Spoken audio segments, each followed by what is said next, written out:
rwan ta, oedden nhw'n ddiwrnodau hir iawn i'n dysgwyr ni, ac yn amlwg, oedden nhw'n dechrau o'r eiliad oedden nhw'n deffro. Neu'n cael ei deffro, ti'n golygu? Ie, trio. Tweet, tweet, tweet, tweet, tweet. Wil, o wil, god o'th wal, a sgwd ein harwyr glew o'i gwlau. O, dacw fo, fel trimpin tamp ar drimp tramp, heb lamp lan y ramp, i bob pabell yn y camp.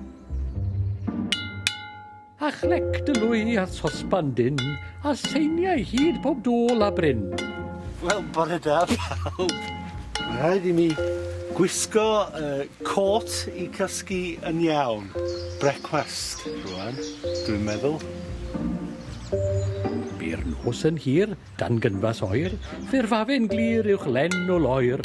A'r adar man y ddaeth yn fore i ddeffro'r plant i wneud i gore. O, mae'n rhy oer. Rhy oer. Rhaid i fi gwisgo lot o dillad. Mae dŵr yn oer yn y cabin, yes. Brain freeze ar hyn yn bryd. Roedd hi'n oer yn cyntaf, ond toasty yn y bag cysgu. Singio? No. Canu?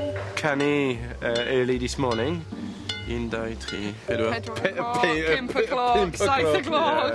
Yeah. Too early this morning for me. And it was very cold. I ddim yn gwybod beth chi'n got in store for us.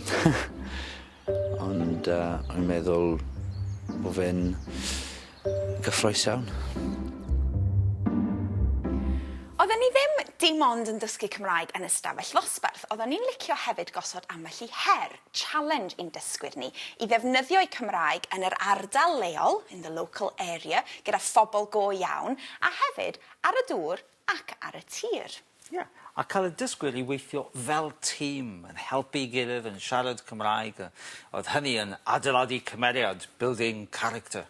Sôn am adeiladu cymeriad, beth am i fynd straight in the deep end, lle oedden ni'n gorfod adeiladu rafftiau, a dyma Aled Sam hefyd yn mwynhau ychwanegu ei sylwadau ffraidd. Aled Sam with his witty comments hefyd.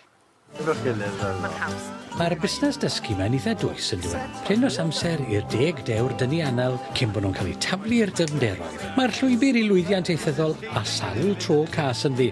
Adeiladu rafft a pheidio boddi mewn cromfachau yw'r cyntaf ohonyn nhw. Ie, mae dewrder yng Ngwyneb a Nobaith yn rhinwedd ganmoladw iawn Ali. Eich her ydi, your challenge is adeiladu rafft, iawn, yn defnyddio rope, raff, okay, raff. Pole, polyn, iawn. Peg neu barrel, casgen, da iawn. Na, dyn nhw ddim yn defnyddio'r gwyddau. Cheto fydda hynny. Thro'r polion o dan fanna. Mae'n ot, ynddi?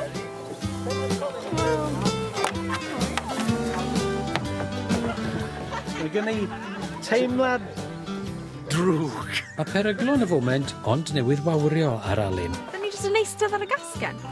Na ni, mae gyda ni pac yn ôl recliner i ti. Mae rhaid i ni defnyddio pob polyn, dwi'n meddwl. Does dim digon o bolion yn y byd, Alun, i gadw tîm y dynion yn sych, fel mae'r fflapio ffrenig yn cadarnhau wy'n credu.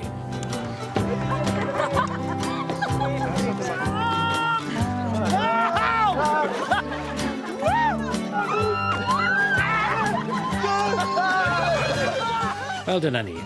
Doedd ddim angen pelan grisiel i weld hwnna'n dod o dde. A diw ras heb ddechrau eto. Reit, nawr wedi mynd i mewn.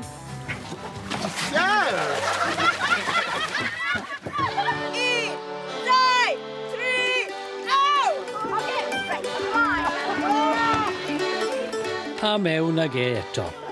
Eich chi'n disgwyl ag yna plant, ond gan yr athro, ffordd siem Iwan. Mae gyda ni drwy'r dydd Iwan. Dim ond o'ch amser chi'ch hunain chi'n gwastraffu, chi'n gwybod? Tran y cyfamser, mae'r merched wedi canfod rhythm.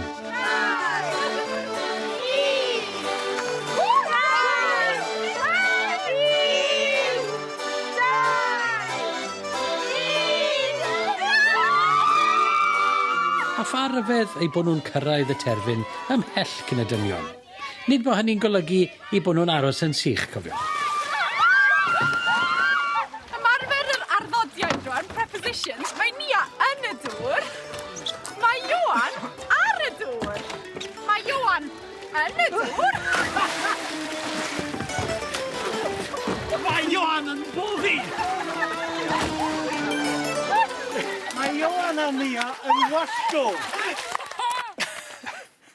Mae'n wir ddrwg gen i, Iwan. Nes I ddim o'i dynion galad. Ti nath neidio mewn, dwi'n siŵr. Dwi'n meddwl, mae'n rhaid I ti stopio bwyta y spigoglis, y spinach yna. Ti'n troi mewn I tyfyn o Popeye, ti'n gwybod, felly. Beth bynnag. Beth am I ni gael egwyl fer rwan? Ti eisiau paned, Iwan, bach? Ie, oce, diolch yn fawr iawn. Na ti, diolch.